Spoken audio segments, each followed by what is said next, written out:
Muy buenas noches, queridos amigos. Qué bueno volver a encontrarnos un nuevo jueves que nos encontramos luego del jueves pasado, que fue un jueves distinto. Inclusive algunos habrán visto que tuvimos un problema con la retransmisión del Zoom del acto de la Shoah Sefaradí, pero que se podía entrar por Zoom y que también fue de todas formas subido a nuestro sefarad.com /TV. Ahí van a poder ver lo que no llegaron a ver quizás la semana pasada. Bueno, con esta disculpa de entrada les doy la bienvenida en cualquier parte del mundo que estén y también en el estudio 2 del Centro Cultural Sefarad, que está Liliana con su móvil. ¿Cómo estás, Lili? Hola Marcelo, hola a todos, un gusto de que nos acompañen nuevamente en una propuesta de los jueves de Raíces de Sefarad Online. Así que les damos a todos la bienvenida y les vamos a hacer un pequeño recuento de lo que tenemos. Sí, sabiendo que la semana que viene estamos a la espera de una confirmación para lo que va a ser el jueves que viene. Para el próximo domingo, como cada domingo, tenemos nuestra actividad hablada en ladino exclusivamente, de cantar a contar. La señora Rachel Amado Bornik, que es la creadora de Ladino Comunidad, va a tener como musafira, como invitada, a Gloria Levi Kirchheimer, y ella es una artista de la cultura sefaradí, tiene libros, tiene discos, y nos va a hablar de su vida y de su trayectoria, y también de su trabajo. Como decía Marcelo, para el próximo jueves tenemos a confirmar una conferencia que la publicaremos en los próximos días en sefarad.com. Para lo que es el audio, ya sea por la radio, en Radio Sefarad, en la programación de los viernes, que ya está publicada jueves a la noche, este es horario de España. Cánticas, es muy musical el programa de esta semana, pero Cánticas con algunas particularidades. Así que radiosefarad.com, ahí la pueden escuchar. Y en lo que hace a los podcasts de Perlas Sefaradíes, ya está el capítulo número 10, que es el anteúltimo, que es sobre los manuscritos del Mar Muerto. Eso nos trae la Chuchi, María Esther Silverman de Seawinner, y por supuesto los 9 anteriores también lo pueden escuchar, ya sea que entren en Spotify o inclusive si no quieren meterse en Spotify lo tienen también en sefarad.com, también pueden escucharlos desde ahí mismo. Y tenemos una sorpresa que tiene que ver con el mes que viene. El mes que viene vamos, los que están en Buenos Aires, los demás que nos disculpen, vamos a comenzar a tener actividades presenciales, especialmente con un concierto de música sefaradí en el patio, es un lugar aireado, con todas las autorizaciones municipales y con todos los protocolos que tenemos que cumplir. Va a ser un acceso limitado, la cantidad de gente que va a haber va a ser limitada, separada por la distancia social que implica la reglamentación, con alcohol, con toma de temperatura, con todo lo que tiene que ser para que estemos todos seguros y protegidos. Va a ser en el patio, será septiembre, la temperatura va a ser mejor, pero tráiganse un saquito, así que porque no lo vamos a hacer adentro, sino que lo vamos a hacer al aire libre precisamente para que todos estemos bien cuidados. Así que los que están en Buenos Aires va a haber pocas localidades por este tema de la separación, así que ya en breve vamos a estar anunciando de qué se trata, aunque en la foto quizás los que lo conozcan ya se están dando cuenta quién va a andar. Y ahora sí, vamos a lo que se viene hoy. Bueno, antes de que la saludemos, la voy a presentar. La profesora Alicia Benmergui es profesora de historia y también tiene estudios en la carrera de ciencias políticas.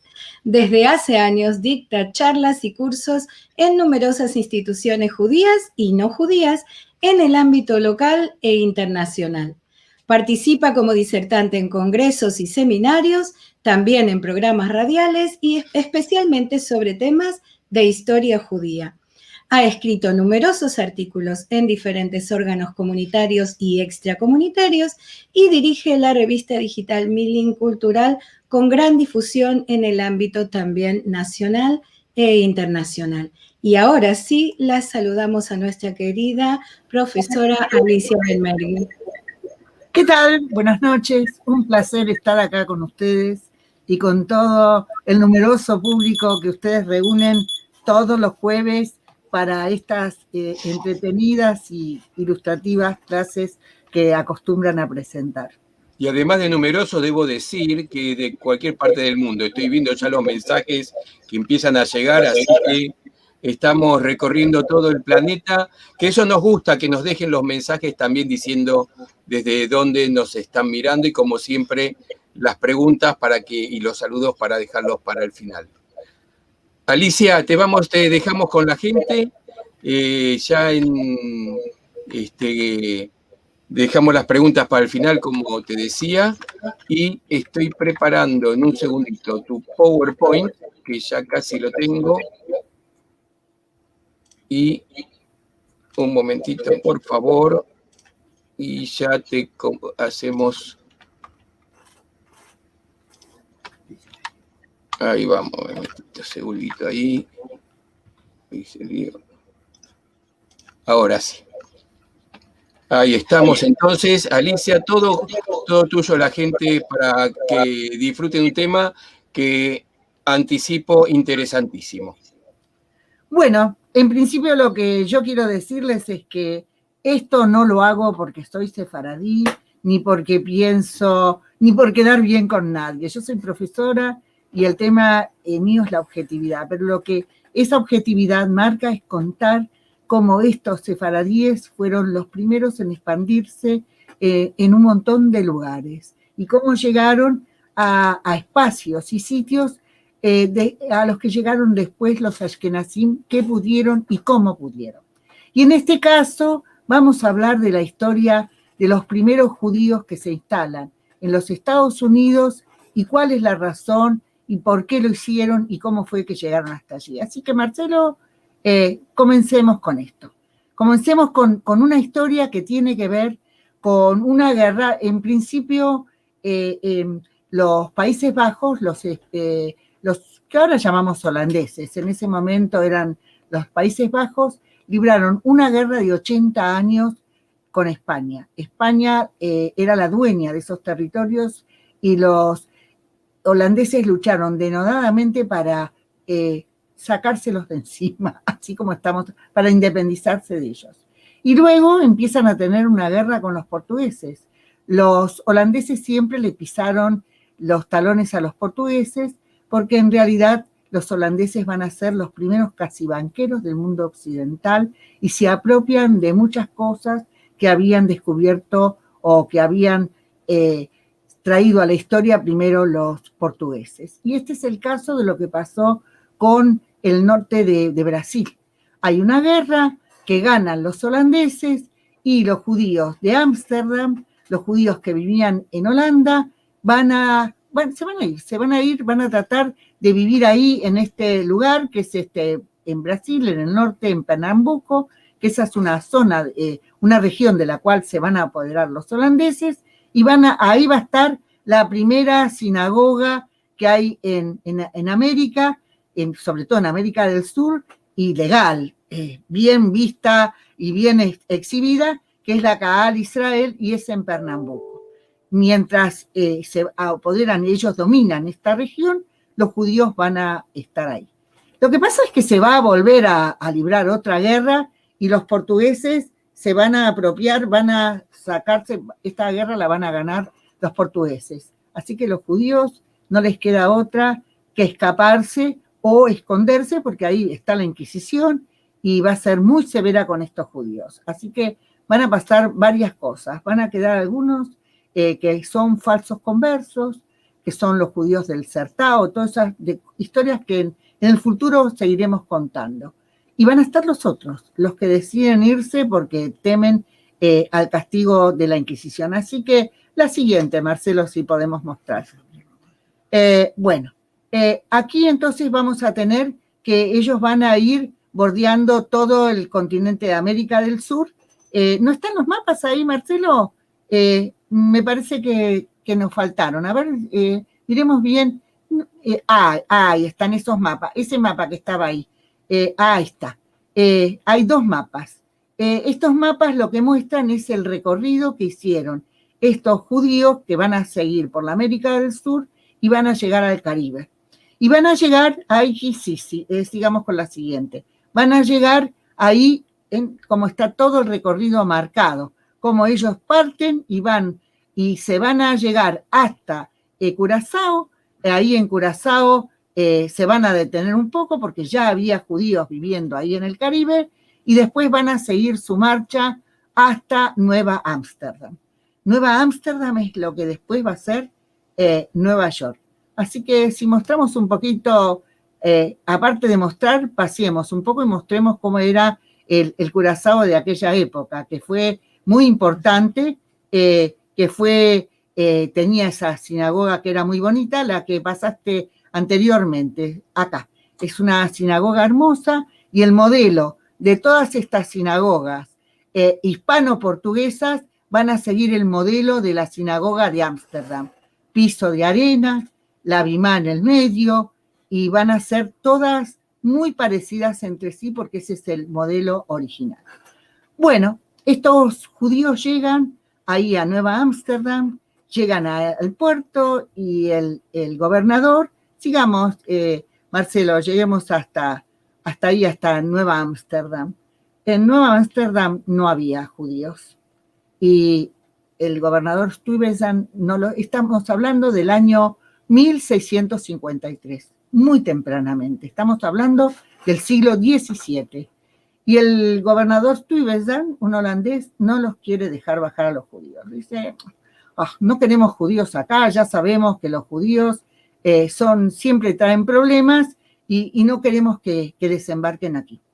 Y entonces llega a la vuelta de correo, que debe haber demorado mucho, me imagino, no había aviones, los viajes por mar eran muy lentos, les llega una orden de Ámsterdam diciéndoles mejor que los dejes bajar a los judíos porque ellos forman parte de la Compañía de las Indias Occidentales, también las orientales, y entonces no podemos quedar mal con esa gente, así que mejor que los dejes desembarcar.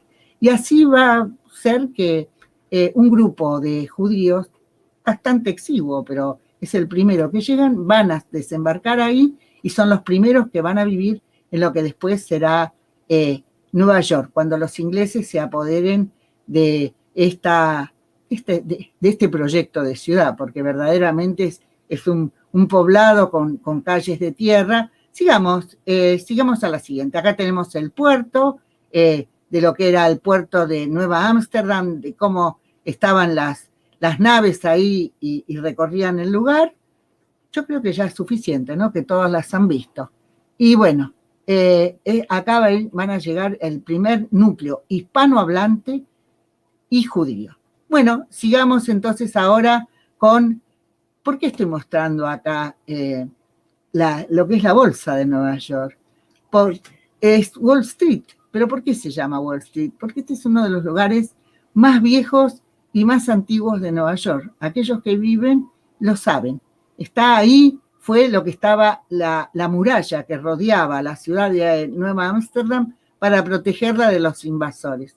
Bueno, pasó el tiempo, estas murallas fueron derruidas, pero el nombre quedó. Por eso se llama Wall Street, la calle del muro. Bueno, eso es la bolsa, pero hay lugares ahí que son muy antiguos y históricos y pertenecen a esa vieja historia que todavía permanece y que hay que seguir contándola. Sigamos, Marcelo. Bueno, lo que quiero decir es lo siguiente. Lo que hay que entender es que estos sefaradíes no eran gente cualquiera. Los judíos que se fueron a Brasil son gente de buen nivel económico, son gente, todos estos que estaban buscando nuevos lugares donde vivir, porque lo que existía el temor en Ámsterdam, en la Ámsterdam europea, es de no saturar de población judía. Entonces los judíos constantemente estaban buscando otros lugares. Y en este caso lo que estoy mostrando es a Luis Gómez y a la Milhouse de Gómez, que es la casa del molino. ¿Quién fue Luis Gómez? Luis Gómez fue de una familia judía que en el siglo XVIII se va de España, son conversos, nadie sabía que eran judíos, pero estaban cercados y espiados por la Inquisición, y con el temor que tenían, se van. ¿de dónde vienen estos judíos que llegan a América como Luis Gómez? Bueno, o se fueron ahí a Nueva Ámsterdam o se van a Inglaterra.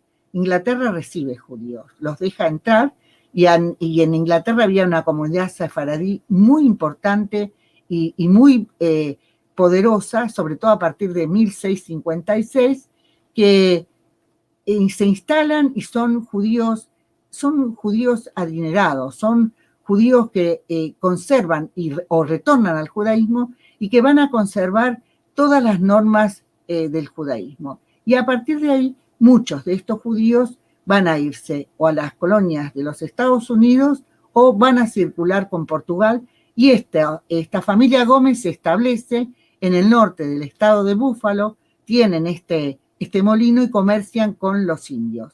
Y producen artefactos y cosas para que eran buscados por los indios y que a ellos también les va a dar la posibilidad de progresar económicamente. Así que Luis Gómez es uno de los primeros, va a ser un importante habitante de ahí, de lo que es la ciudad de Nueva York.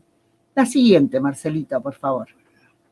Aquí está lo que es el museo. Esta casa tuvo problemas varias veces con estos tornados que asolan, pero se ha conservado como en la historia como la primera casa de un judío en Estados Unidos. Y yo agrego, no hace falta decirle a nadie que Luis Gómez es un judío sefaradí, que se escaparon de la Inquisición y acá asumen su identidad judía absolutamente.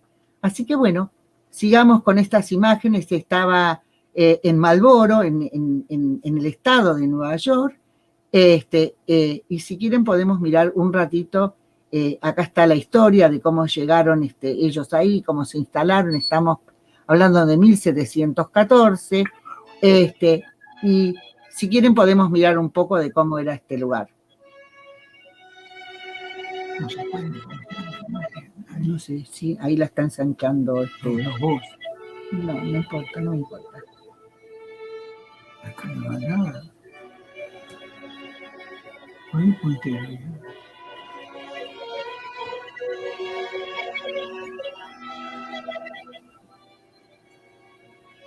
Acá tenían una imprenta, acá hubo un montón de cosas y es un lugar absolutamente histórico. Este molino se conserva y la gente lo visita como una residencia del primer judío residente en Estados Unidos.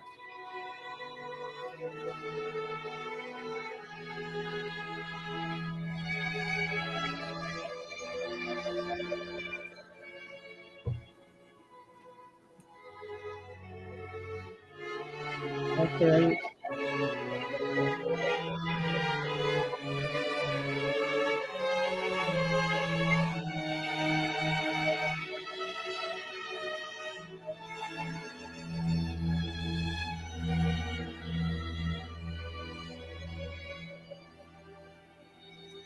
¿Qué es esto? No.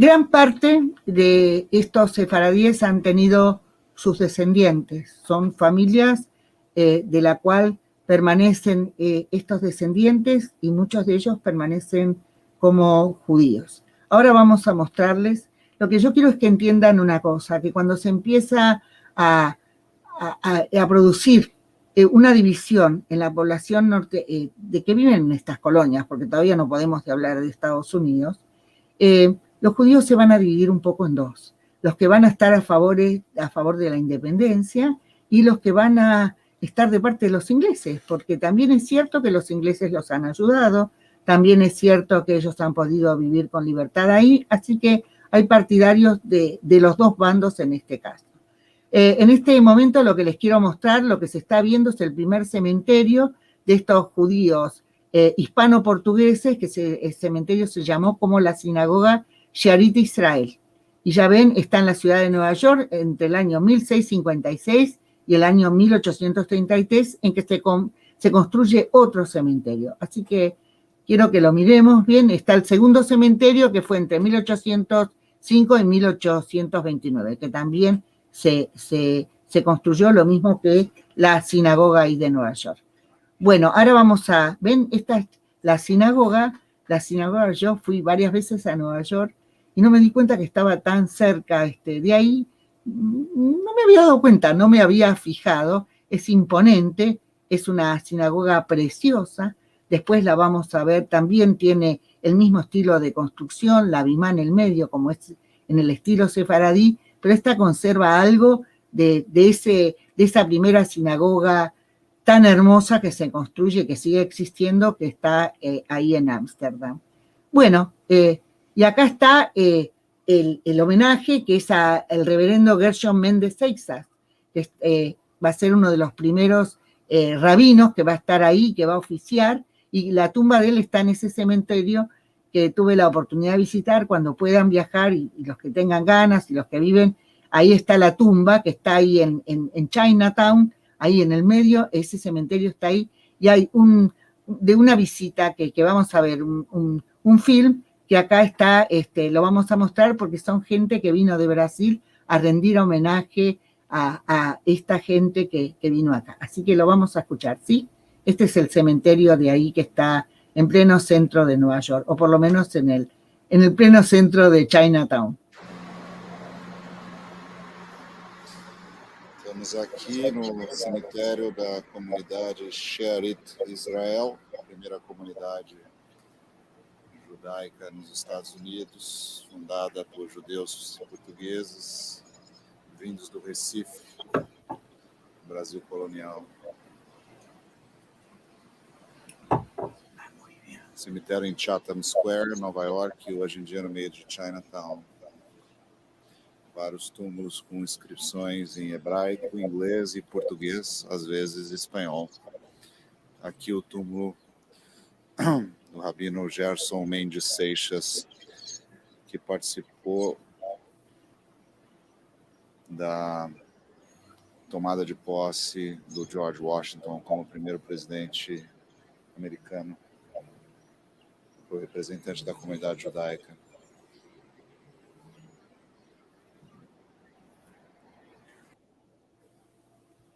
Bueno, lo que estos brasileños contaron es que ellos llegaron de Brasil y que ahí estaba la tumba, entre otros, de Gershon Mendes Seixas, que fue un muy importante rabino y que va a estar en el acto de asunción del poder de George Washington.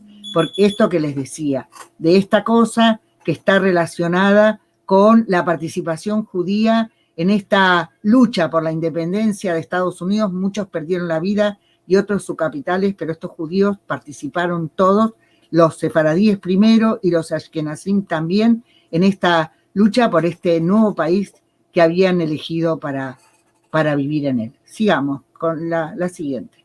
Bueno, acá tenemos la sinagoga que está en el estado de Rhode Island, que se llama la Sinagoga Touro. Se llamó como el primer rabino que llegó, que también es alguien descendiente de judíos portugueses, cuyo apellido era Toro, pero bueno, en inglés Toro no se dice Touro. Está en Newport y la construyen en 1758. Y va a ser una sinagoga muy importante y va a ser una comunidad importante la de estos judíos que van a vivir acá, que van a participar también en esta guerra y que van a ser importantes ciudadanos y además gente, miren cómo es por dentro, es una sinagoga preciosa, tiene copiado, ya les dije, el estilo de la sinagoga de Nueva Ámsterdam. Y sigamos con las siguientes imágenes. Y acá están, miren, no son imágenes muy hermosas, pero estos Touro, Isaac Touro, es el primer rabino, y la familia Touro sigue existiendo en Estados Unidos. Uno de sus, creo que fue el nieto de él, es el que participa con el barón de Montefiore en Israel en la construcción, en la compra del territorio del molino, ahí en Jerusalén.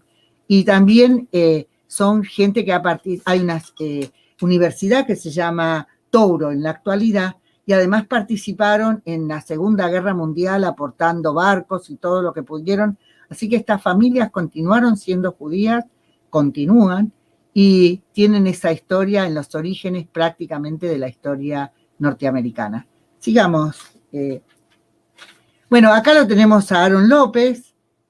Aaron López es también un judío, un comerciante y un filántropo que nació ahí en Portugal. Es un hombre que llega a ser muy rico, tiene empresas comerciales y una de las personas más poderosas de Newport. Él participaba en el comercio internacional con el cargamento de barcos y fue alguien tan interesante y que también hizo sus aportes para la Guerra de la Independencia norteamericana. Hay una poesía de Longfellow que dice que acá están las tumbas de Moses López y la de Abraham Rodríguez Rivera. ¿Quién va a tener duda de que ellos eran sefaradíes? Y hay una poesía de Longfellow que dice que de ellos ya nada ha quedado, solamente han quedado esas tumbas con esos extraños apellidos. Bueno, es la historia de estos judíos sefaradíes que fueron los primeros en llegar a Estados Unidos y que dejaron sus fortunas y sus vidas también en este nuevo país al que ellos decidieron vivir. Sigamos, continuemos. Bueno, y acá tenemos el primer muerto por la independencia norteamericana. Él pertenecía a una familia inglesa. Debo decir que los judíos ingleses, los sefaradíes, fueron gente no solo de muy buen nivel económico. Debo decir que eran gente muy culta, muy refinada, muy educada. Había entre ellos filósofos, no solo en la familia de los Salvador, en general lo fueron. Y Francis Salvador es el que llega con otros judíos a vivir ahí en Carolina del Sur. Y él muere luchando por defender esos territorios. Si ustedes se fijan bien, no es mucha la gente que dedica y sabe esto. Una historiadora judía se queja y dice que no se les ha rendido a los judíos el recuerdo suficiente de toda esta participación tan temprana en la historia de Estados Unidos. Piensen, es prácticamente antes de esta guerra que se va a declarar entre Estados Unidos y viven en los primeros estados que existen ahí. Bueno, él, Francis Salvador, era un muchacho joven, inteligente y capaz, y muere en la defensa de este territorio que se supone que les pertenece al nuevo estado, con una comunidad que se establece ahí en Carolina del Sur.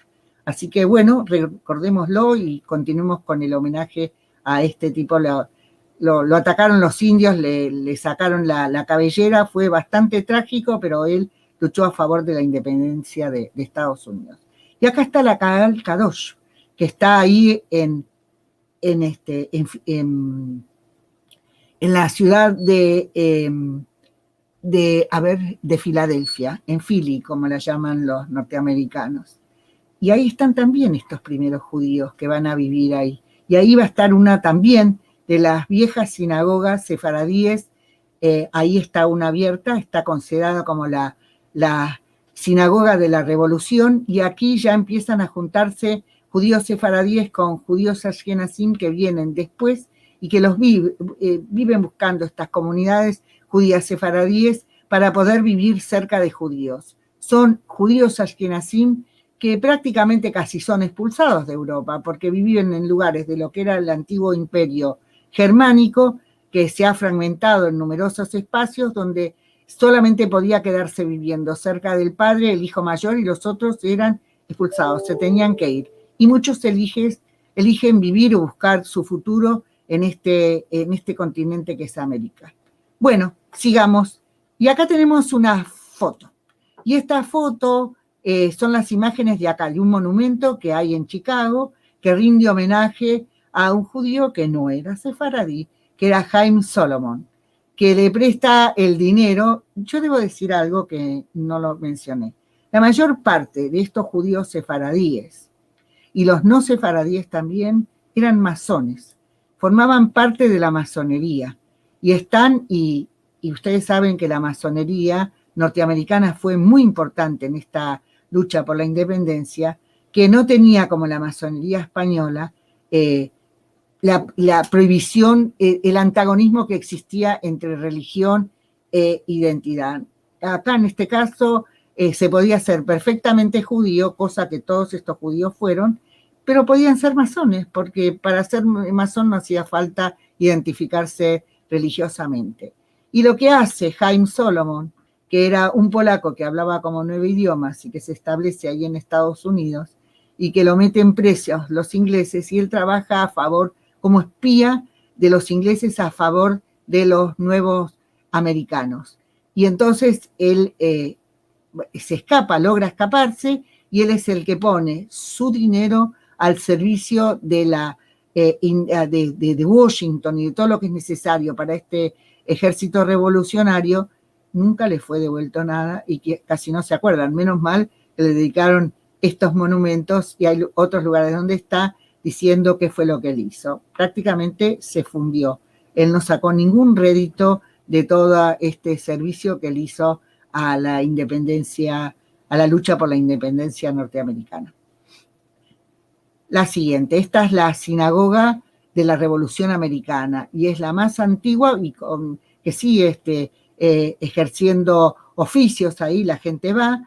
Y yo les digo que si alguna vez tienen la oportunidad, no se pierdan, porque ahí está, en la parte colonial de Filadelfia, que es preciosa, está lo que era donde vivían estos judíos, muchos de ellos de origen sefaradí, gente acomodada también que la había, y además hay un cementerio. Acá van a empezar a pasar varias cosas. Acá está el cementerio, sí, la siguiente, Marcelo, acá está, desde arriba se puede ver ese antiguo cementerio judíos. Ustedes fíjense, tienen bien las características de los cementerios sefaradíes, de estas tumbas que estaban orientadas hacia Jerusalén, y bueno, y es uno de los más antiguos de ahí de Filadelfia. Continuemos con la siguiente. Bueno, y acá tenemos a Uriah Phillips Levy. Uriah Phillips Levy era un chico que a los 12 años escapa de la casa y se va como cadete de la Marina de la Independencia. Él es el primero que llega a conseguir el título de comodoro. Y ¿saben qué? Ser comodoro hoy en día es como ser almirante. Era la equivalencia del título. Él estuvo preso en Inglaterra porque luchó contra los ingleses, y Uriah Phillips Levy era el nieto de Raquel Machado. Los Machado eran una familia portuguesa que se escaparon porque ellos eran conversos y era peligroso, marranos, era peligroso que los descubrieran como judíos. Dice la leyenda que un día hicieron una fiesta, pusieron todos los manteles, todo ahí, invitaron a la gente y vino un barco inglés. Ellos se subieron al barco inglés, los Machado, y se fueron a Inglaterra. Y de ahí van a irse a Estados Unidos. Y ahí se casa con un judío de origen, hoy diríamos alemán, pero en ese momento era germano, porque Alemania, ustedes saben, se crió para 1870, y entonces acá forman esta familia que lucha, deja sus bienes. El abuelo Phillips, de él también, de Uriah, luchó por la independencia norteamericana, fueron varios judíos que lo hicieron, y bueno, este chico no solo a que llega, sino que él siguió siendo absolutamente judío. Tiene un mérito enorme en la historia norteamericana, por varias razones. La primera de ellas es que prohíbe, cuando él llega al Congreso de los Estados Unidos, él hace una ley, la instala, que prohíbe el castigo corporal de los marineros, que era una costumbre heredada de los ingleses y que era terriblemente cruel. Se vieron montones de películas donde estaba esta historia contada. Él va a mantener escuelas judías para los chicos, él se va a mantener como un judío observante, y él compra la casa de Jefferson, porque tenía mucha admiración por Jefferson, compra la finca en que él había vivido y dona 2 monumentos que están en Washington.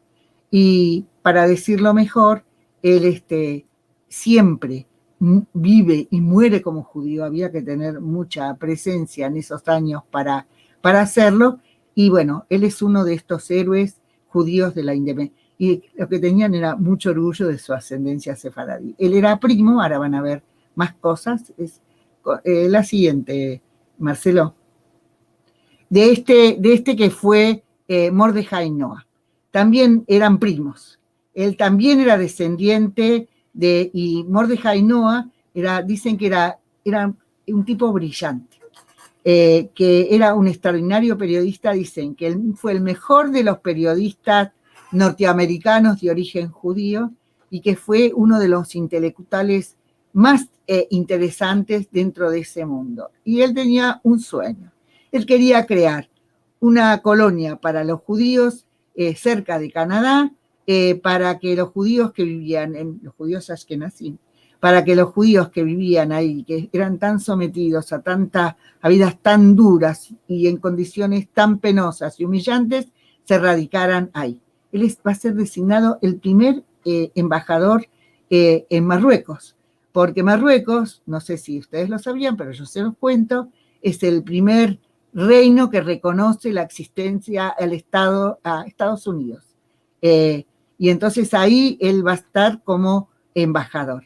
Él descubre que después existe el sionismo, y entonces él va a ser un sionista que va a seguir trabajando por la creación de un Estado judío para que los judíos puedan vivir en paz, y él deja su sueño atrás, pero el lugar donde él quiso conseguir instalar esta colonia sigue existiendo aún en la actualidad como un recuerdo de todo lo que hicieron estos judíos. Acá está, la colonia se quiso le poner el nombre Ararat, como ustedes ven, dice Mordejai Emanuel Noah, era el primo de Phillips, él era el nieto también de los Machado, y muy orgullosos ellos de su ascendencia, de su vieja ascendencia sefaradí. Y acá lo tenemos a Solomon Núñez Carvalho. Él era Núñez porque Núñez no se puede decir en inglés. Y Solomon Núñez Carvalho es el hijo de un brillante, de un grupo de judíos que llega a Charleston desde el Caribe. Lo que hay que decir es que gran parte de los judíos que llegan a Estados Unidos también empiezan a hacerlo desde el Caribe. El Caribe en ese momento era más importante y había más riqueza en el Caribe, en los negocios que ellos hacían, que lo que había en Estados Unidos. Pero lentamente estos judíos que se van desplazando, también lo hacen desde Marruecos, desde un montón de lugares que se desplazan hasta el Caribe, se van a instalar aquí. Y entonces él va a vivir en Charleston, y Núñez Carvalho era un intelectual brillante, era un extraordinario dibujante y pintor, pero además él tuvo una importantísima función que ya van a ver. La siguiente página. Bueno, él es uno de los que pintó, los judíos lo adoraron tiernamente a Abraham Lincoln. Ustedes saben que quien declara el fin de la esclavitud de los Estados Unidos es el Partido Republicano. Abraham Lincoln era republicano. Y los judíos lo amaron tiernamente. Yo digo que históricamente a veces me remite al cuando los judíos lo amaron a Roosevelt, en un amor no bien retribuido en el caso de Roosevelt. De eso alguna vez lo podremos hablar, pero en el caso de Lincoln, sí, porque Lincoln también amó a los judíos del mismo modo que los judíos lo amaron a él. Bueno, entonces tenemos este Rat, que está figura en un museo, y lo pintó Solomon, que era Núñez Carvalho, porque era muy buen pintor. Pero ahora van a ver qué es lo que él hizo. Él fue invitado por un expedicionario que quieren construir las primeras líneas férreas que van a cruzar del este al oeste de Estados Unidos. Y entonces él va a recorrer con este hombre en una expedición terrible, que nadie entiende cómo la sobrellevaron, en un territorio árido, con unas condiciones climáticas. Miren estas pinturas que él hizo, y él es el primero que saca fotos, con esas fotos de vidrio, de las últimas que se encuentran ahí, de las últimas tribus indígenas que quedan. Es un material histórico de primera el que él logró, hasta que llegan a Los Ángeles, y ahí en Los Ángeles él se queda, él ayuda a fundar una sinagoga, porque lo que él siempre fue es fervientemente judío. Esto es muy importante señalarlo. Sigamos, la siguiente, Marcelo. ¿Y saben qué es lo que él pintó? Él pintó la primera sinagoga de Charleston, que era también una sinagoga sefaradí, que era la Kaal Kadosh de Charleston. lo que hacen estos judíos que viven en Charleston, se unen a los judíos que vivían en Filadelfia.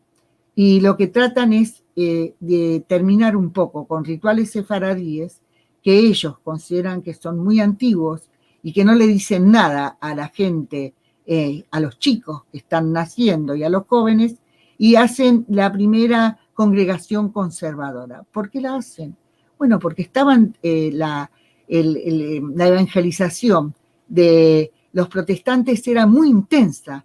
Ellos todo el tiempo, eso es algo que se hace desde el evangelismo, hacen proselitismo. Y entonces lo que hacen estos es hacer una religión más moderna, tratan de hacerla, y lo que van a hacer es la escuela dominical, le copian cosas a los protestantes, una escuela dominical, y Yehuda Eshel fue el primer rector del seminario teológico que se va a instalar. Debo decir algo, él pintó esta sinagoga, pero él, Solomon Núñez Carvalho, él no fue conservador. Él siguió aferrado a los viejos rituales sefaradíes, él funda una escuela con su mujer era una maestra judía, y él permaneció hasta el día de su muerte absolutamente judío. Esto es muy curioso en estos judíos que no abandonaron su identidad ni la escondieron. Sigamos. Y acá tenemos a otro judío. Este era un judío de Marruecos. Moses Levi era un judío de Marruecos que se fue primero a Gibraltar. De Gibraltar él se va al Caribe, ahí conoce una señora y se casa con ella. Y la verdad que el matrimonio fue muy desgraciado. Tan desgraciado que en algún momento hacen mucho dinero, a él le va muy bien, pero no aguantan y se divorcian. Y él se va a vivir a la Florida. La Florida, ¿por qué ustedes piensan que existen todos estos nombres? Porque gran parte de lo que es el territorio norteamericano fue conquistado por los españoles. Después esto tiene que ver con la guerra en Texas y todo eso, pero todos estos lugares fueron conquistados y les pertenecieron al Imperio Español. Por eso se llama Florida. No porque simpatizaran con todas. Y esto es importante saberlo. Todos estos nombres que nosotros, Monterrey, todo San Diego, todos estos lugares antiguamente le habían pertenecido al viejo Imperio Español. Y bueno, Moses Levi se queda en Florida, tiene una gran fortuna, y ¿saben qué? Él también tiene una idea sionista en el viejo estilo. Él sabe que los judíos son muy perseguidos, los judíos ashkenazim, viven muy mal, y él compra un territorio para que los judíos vengan a practicar la agricultura. Esa colonia se va a llamar Maikanopi, sigue existiendo ahora, quiero el lugar histórico, así como ustedes lo ven, en 1821 las compra, y alguna gente llegó. Por supuesto, el proyecto fue otro, el proyecto fue crear un Estado judío, y eso ya para el año 1821 estas ideas circulaban en Inglaterra y muchos judíos ya las tenían en su cabeza, pero no quiere decir que él no lo intentara. Y bueno, y su hijo, que no fue tan judío como él, va a ser el primer senador de los estados sureños después de la guerra de secesión que tuvo lugar en Estados Unidos. Y acá tenemos esta división que va a existir en la comunidad, que tiene que ver, es una división relativa, pero lo que pasa es que la gente es como los lugares donde vive. Están los judíos del norte y vamos a seguir por la siguiente, Marcelo. Ven, acá están los estados que eran de la Unión y los estados confederados. Y los estados sureños no quieren eliminar la esclavitud. Si no tienen esclavos, no van a poder tener sus plantaciones de algodón. Van a tener que pagar salarios, no están acostumbrados, y el algodón era el principal medio de sustento que tenía. Y había también muchos judíos viviendo en ambos lugares, y había bastantes sefaradíes viviendo ahí en el sur, porque eran más tradicionales, tal vez por eso. Y debo decir que en esa guerra de secesión, o la guerra civil como la llaman ellos, lucharon más de 10.000 judíos. Se supone que lucharon por lo menos 12.000. ¿Por qué está esta foto acá? Porque esta fue una guerra terriblemente cruel, que llevó a la muerte a montones de soldados, a la miseria terrible, sobre todo del sur, porque es la primera guerra que se fotografía y ahí la gente no pudo taparse los ojos de las crueldades y de lo terrible que fue esta guerra. Es la primera vez que se usa un rifle a repetición y bueno, todo esto tiene que ver también con la historia de los judíos. Hay mucha gente que cree que los judíos no tuvieron nada que ver. No, no. Los judíos, miren, estaban con sus uniformes. Acá hay una chica, Clara Salomón, que era de los estados sureños, ella escribía, y los judíos fueron patriotas, encendidos patriotas de la causa del norte o la del sur. Eso hay que decirlo. Y lo que pasa es que en un momento dado, y además los judíos, y en esto también había Ashkenazim, son los que se van y venden acciones en Alemania, en Europa, para poder pagar esta guerra por parte de los ejércitos del norte y para poder derrotar. Fue una guerra muy triste, fue muy dolorosa como todas las guerras, y los judíos tuvieron sus capellanes, el capitán, estos son los capellanes, después de un incidente muy duro que existió, donde Grant, que era el jefe de las fuerzas del norte, dijo que no quería judíos ahí, porque los judíos no eran ciudadanos leales o qué sé yo. Se armó una cosa tan grande que los judíos lo fueron a ver a Lincoln y Lincoln le hizo revocar esta orden de expulsión de los judíos. Echaron a toda una parte de la población del sur de judíos en Paducah, pobres judíos, y ahí los judíos no solo que reclamaron y tuvieron su lugar como patriotas, como soldados, como todo el mundo. Y es una historia, hay historias muy tristes y dolorosas en esas. La gente, como no las conoce, está muy distante. Y los judíos reclamaron y tuvieron sus capellanes. En este caso, acá lo tienen, no es un sefaradí, es Fischer, pero hubo numerosos sefaradíes que lucharon en esta guerra. Y acá tenemos la orden del general Grant al general Grant, lo que le costó esto, porque después se presentó como candidato y él tuvo que decir, miren, yo nunca tuve nada en contra de los judíos, lo que no me gustó es lo que hacían. Pero bueno, los judíos somos gente de buena memoria, eso también hay que tenerlo presente. Bueno, acá está la orden, si pueden leerla, léanla, y si no, en otro momento la buscarán, porque a mí lo que yo quiero es terminar de contarles esta historia, para que después, si tienen ganas de hacer preguntas o todo eso, podamos contestarlas. Así que seguimos para adelante. Y acá tienen a alguien que se llamó Dagmar Adler. Lo muestro, él no era sefaradí, pero cuando nosotros tuvimos la oportunidad de ir a Chicago y conocer, estoy en un lugar muy hermoso y ahí me doy cuenta que él es con Sullivan. Él es alguien que combatió en esta guerra, había nacido en una ciudad de origen alemán, pero él es un extraordinario ingeniero, trabaja como agrimensor en esta guerra, en el ejército norteño. Cuando uno está ahí en Estados Unidos, está claro qué ciudades estaban de un lado y del otro. Por todas partes hay recuerdos, Chicago, por supuesto, fue del norte, y entonces acá él con Sullivan hace los primeros edificios altos.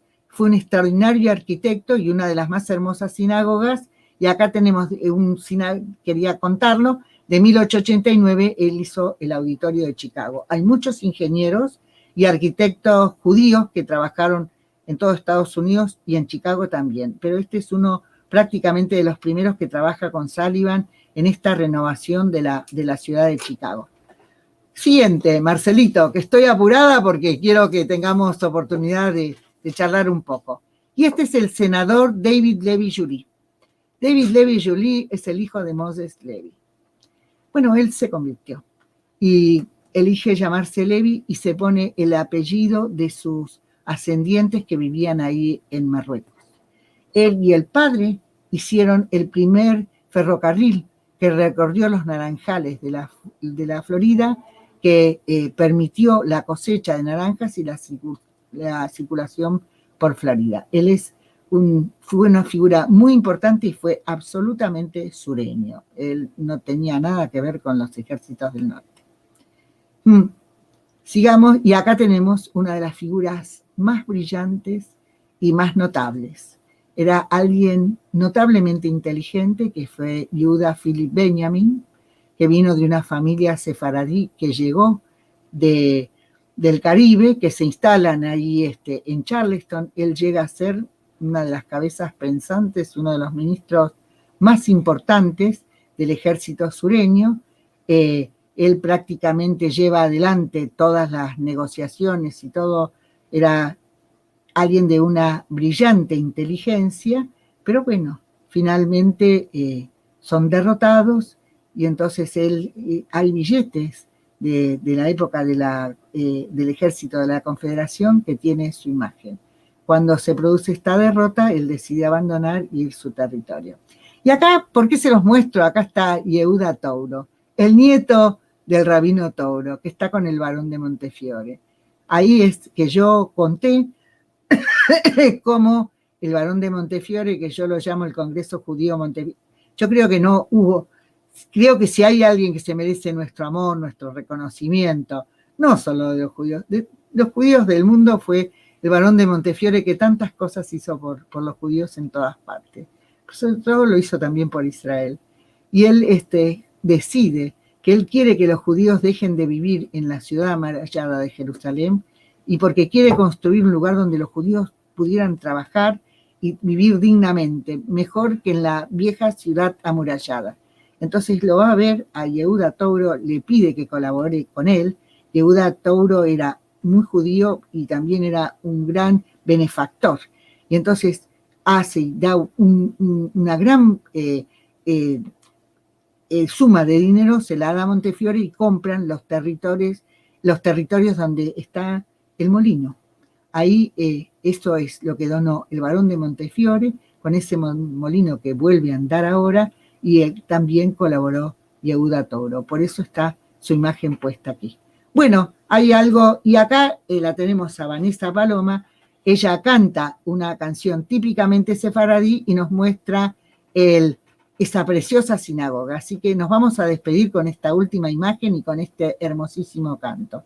Así que I'm in She'erit Israel, the Spanish and Portuguese synagogue of New York, and I've just heard an amazing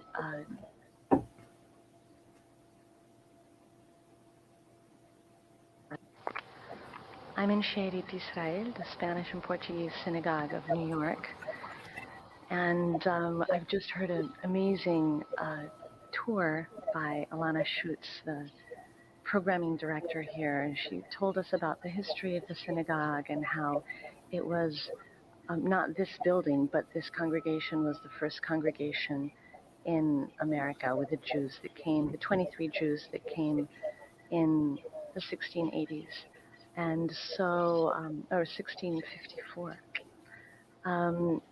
This synagogue is actually from 1897, and it has beautiful environment. The windows are Tiffany windows, and the marble columns are actually an Italian manner of painting the marble. And so I wanted to sing a short little Bendigamos from here and enjoy it. When next time you come to New York, you need to come see this amazing synagogue. Come have a Shabbat here. And it's on 70th and Central Park West. Bendigamos al Altísimo, al Señor que nos crió. Démosle agradecimiento por los bienes que nos dio. Alabado sea tu santo nombre, porque siempre nos ha guiado. Loada al Señor que es bueno, para siempre es su merced. Bendigamos al Altísimo por su ley primeramente, y también por los manjares que comimos juntamente, pues comimos y bebimos alegremente, su merced nunca nos faltó. Loada al Señor que es bueno, que para siempre es su merced. Bendigamos al Altísimo por el pan segundamente y también por los manjares que comimos juntamente. Alabado sea tu santo nombre, porque siempre nos apiadó. Loada al Señor que es bueno, que para siempre es su merced.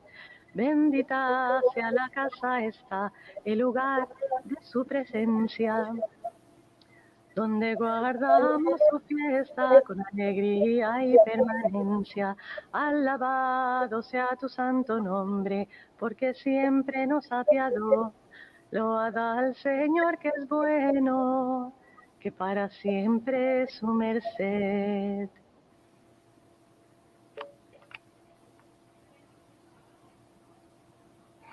Odula Adonai Kitov, Kile Olam Chasdo.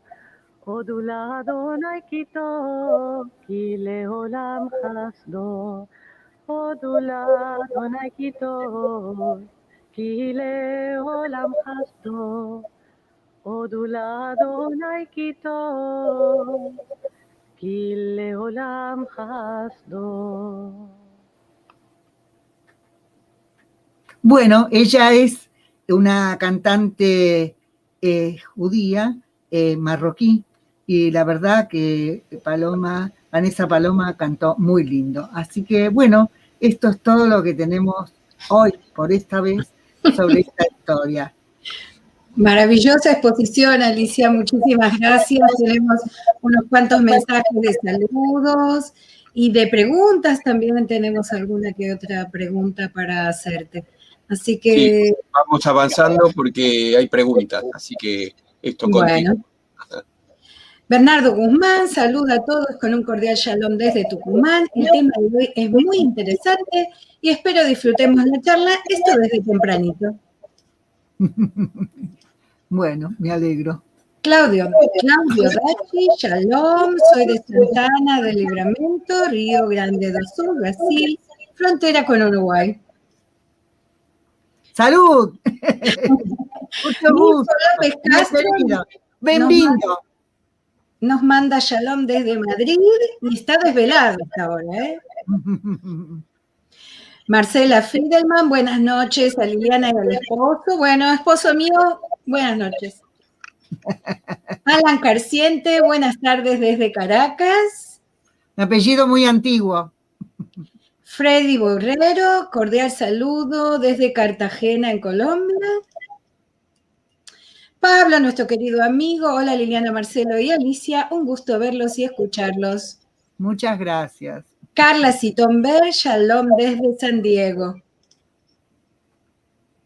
Buenas noches de Tarragona, España, nos dice Burgase Rabinal José Antonio.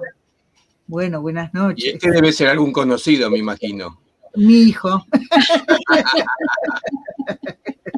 Sí. Hola, Guido. Hola, Guido. Bueno. Marcos. Hola, Marcos. Te manda buenas tardes, una alegría poderte escuchar y ver a la querida profesora y amiga Alicia Benmergui. Un beso, Marcos, ya pronto hablaremos, querido. Mira. Jorge Alberto Marcipán, saludos desde Rosario, tema interesantísimo, muchas gracias. Bueno, muchas gracias. Tania Selene Pineda González, saludos desde El Salvador, Centroamérica. Muchas Carla gracias. Nos dice, es verdad, ella nació en Brasil, aunque vive en San Diego. Bueno. Alberto de Casís, nuestro querido amigo, saludos desde Nueva York. Buenas noches, Alberto, gracias por estar con nosotros. Bernard Baena, extremadamente interesante la entrevista, no sé qué significa complementar. Felicitaciones. Complimentos, ahora sí. Marcela Friedelman, hola Alicia. Esta tiene doble parte, el establecimiento de los primeros judíos en Pernambuco y tiene una segunda continuación. ¿Tuvo que ver con el ciclo del azúcar? Sí, señorita, entre otras cosas. Bernard, bueno, te manda saludos que se conocen de Brasil. Lore Levy dice, ¿cómo se llama la sinagoga en Filadelfia? Yo ya se lo contesté. Ah, bueno, me ¿Y se alegro. llama? Gracias, Lili. Y se llama... No se llama Charity Cialete, tiene otro nombre, pero no me acuerdo cuál es. Bueno, nada que Google no sepa. Así es. Bueno, pero se lo podemos decir de nuevo. A ver. Sí, yo lo busco. Bueno, perfecto. Entonces, continuamos. Tenemos a Pablo Frenkel que nos dice los estados del sur norteamericano, Florida, Texas, Nueva México, California, tenían estrechos contactos con España. ¿Tuvo acción la Inquisición en estos territorios? A ver, el Imperio Español tuvo la posesión de estos territorios y de hecho en el Virreinato de Nueva España, que es México, estaba la Inquisición. Y la Inquisición, la primera vez los judíos se salvaron, no se sabe cómo, judíos conversos, pero la segunda vez es una historia que se conoce, los quemaron a todos. Y era gente muy rica y poderosa, así que eso estaba ahí en lo que es la Ciudad de México. Pero toda esa región sí le perteneció al Imperio Español. La sinagoga de Filadelfia es de 1740 y se llama Mikveh Israel. Mikveh Israel. Ka'al Kadosh, Mikveh Israel se llama. Ka'al Kadosh, Mikveh Israel. Estaba entre las respuestas que teníamos Yes. en los mensajes, sí. Así es. La puse hace un ratito. Mm. Perla Safi. Hola, Perla, muchas gracias. Muchísimas gracias, Perla. Sí, siempre estuvimos juntas. Beto Matarazo nos manda saludos desde Ciudad de México y nos dice Liliana y Marcelo, de verdad hacen un trabajo hermoso de nuestra herencia. Un abrazo. Muchas gracias, querido Beto. Sí, Beto, los que están siempre, y esta es una oportunidad para decirles a los que a veces vienen por primera vez, porque en este caso conocen a Alicia, conocen al disertante, que los invitamos todos los jueves, que hay muchas cosas muy interesantes. Y que hacen una gran tarea y una gran labor ustedes en difusión de la cultura sefaradí. Miriam, hola, Miriam. Dice, hola Alicia, como siempre, un gran gusto escucharte, muy rica e interesante tu exposición, te abrazo con mi corazón. Yo también, Miriam, hace un montón de tiempo que no nos vemos, pero con el mismo cariño de siempre. Guido te dice, el barrio construido con las donaciones de Montefiore se llama Yemim Moshe, verdaderamente. Bien, Guido. Bien, Guido. Hace un par de años nosotros estuvimos recorriendo Yemim Moshe con una persona que nos explicó todo el recorrido y lo tenemos filmados, así que voy a ver si lo editamos un poquito y lo podemos poner al aire en toda la historia de la formación de ese barrio.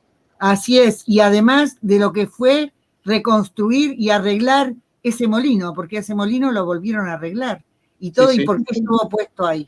Es muy toda interesante. Esta historia está, inclusive sí. de la frontera de lo que era Cisjordania entonces, que está ahí, toda esa historia la tenemos relatada, a ver si hacemos un videito con eso. A ver, yo te voy a decir algo, Marcelo, cuando yo me fijo, tienen todas las historias contadas. Bueno, ¿qué decía? Bernardo dice, qué bellísima presentación, parabéns a todos los que participan. Muy obrigado. Bernard dice, gracias desde Londres por esta visita guiada tan fascinante, por la historia de tantos familiares míos. Qué placer hacer nuevos descubrimientos de la historia de mi familia. Gracias y saludos a todos. Bueno, es un placer haber contribuido a esto. Gloria Cohen, hermosa canción, interesantísima exposición.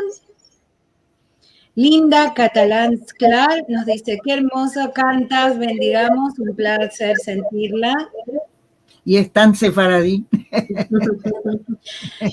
Bernard, que conoce a Paloma, dice, tiene linda voz. ¿Qué alcuña tiene? Se llama Vanessa Paloma, el nombre es Vanessa, no es Paloma. Paloma se llama Vanessa Paloma y el apellido de casada con el que también se conoce artísticamente es Elbaz. Elbaz, que es un típico apellido judío sefaradí. Sí, ese es el apellido de Marruecos. Y de es el apellido de su marido. Así es. Hola, Guido.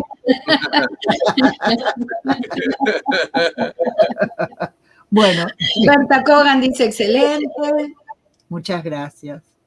Carlos Domínguez, desde San Pablo, grande presentación. Faltó la familia de Benjamín de Pensilvania. Bueno, será la próxima, claro que sí, Carlos. De muitas coisas, porque en Brasil moraron muchos judeos y fican muchos que son descendentes de ellos. Perdón, yo hablo mal porque hablo portuñol, pero... La voluntad está buena también. Berta Kogan dice excelente, desde Berta Kogan desde Perú. Viva Perú. Nuestra amiga y también invitada de nuestras raíces de Sefarad, María Esther Silverman, dice excelentísima exposición de la profesora Alicia Benmergui. Como siempre, mis felicitaciones. Nuestra amiga.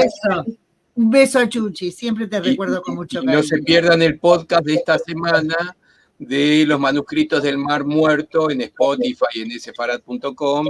Escuchen los podcasts que están buenísimos. En la excelente voz de Chuchi, que uno no se cansa nunca de escucharla. Alberto preguntaba cuál es la sinagoga que mostró Vanessa Paloma. De Shearit Israel, la que está enfrente del Central Park, que está ahí sobre la Quinta Avenida. Está en pleno barrio donde viven muchos judíos. Está bien. Bueno, Guido dice interesantísima la exposición. Bueno, gracias, hijo. Diana Yanover, desde Córdoba, Argentina, muy ilustrativa e interesante exposición. Gracias.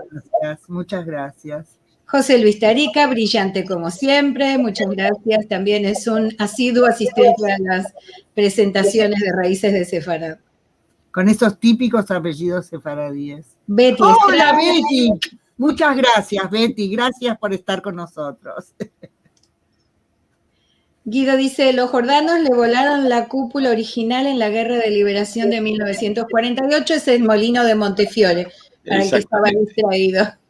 Bueno, lo que pasa es que él también es profesor de historia, así que está colaborando con... Bueno, entonces Guido, prepárate y a mí Moshe, prepárate eso y hacemos una charlita y a mí Moshe, tenemos mucho material para mostrar también, así que prepárate algo. Así que le invitamos a Guido también, a que nos cuente. Además, la historia de Amim Moshe es la historia del comienzo del Estado de Israel, digamos. Sí, señorita, tiene lugar en 1870, pero claro, lo que yo quiero señalar es que Touro puso plata para esto también. Claro. Este judío norteamericano decide que va a colaborar con esto, y esto es muy importante señalarlo y contarlo también. Tan sefaradí como era el barón de Montefiore, que se casa con unas chicas que nací y dice que es muy bueno que haya matrimonios mixtos y que la gente se mezcle. Esto también es bueno contarlo. Bueno, y así llegamos al final. Así una noche espléndida. Alicia, como siempre, tu capacidad de lo que sabéis y de cómo lo transmitís, como siempre, nos abre puertas para googlear y googlear cada vez más y replantearnos nuestro próximo viaje, hacer las marcas en todos esos puntos que nos dijiste, ni bien podamos subirnos a un avión. Y alguna colaboración para ampliar toda esta información en el magazine de ustedes. ¿Qué les parece? No, y en el de ustedes también recuerden que ella tiene muchos artículos publicados en el portal milincultural.com.ar, así que pueden, ahí hay muchos artículos que ha escrito ella y pueden acceder a ese portal, que hay mucho para leer. Alicia, infinitas gracias. A ustedes. Un beso muy grande. Y a toda la gente que participó. Vamos a invitar, como siempre, a la gente a... Bueno, en principio los invitamos para el domingo, que tenemos los encuentros de Al-Had, hablados en ladino. Le agradecemos mucho a Alicia que nos ilustró tanto. Tenemos de cantar a contar. Esto es con Rachel Amado Bornik, que nos va a traer como su invitada a Gloria Levy, una persona que se dedica a la cultura sefaradí. Tenemos también nuestro programa de Magazine Sefaradí, que sale por Radio High y en Radio Sefarad, ya debe estar puesto, Esta semana es sobre canticas y lo pueden ver en la web de Radio Sefarad en este momento. Y como les dijimos antes, nuestras perlas sefaradíes, el programa número 10 con los rollos del Mar Muerto. Hasta el jueves que viene, o hasta el domingo, o todos los días en el portal, en sefarad.com. Chao, gracias. Adiós.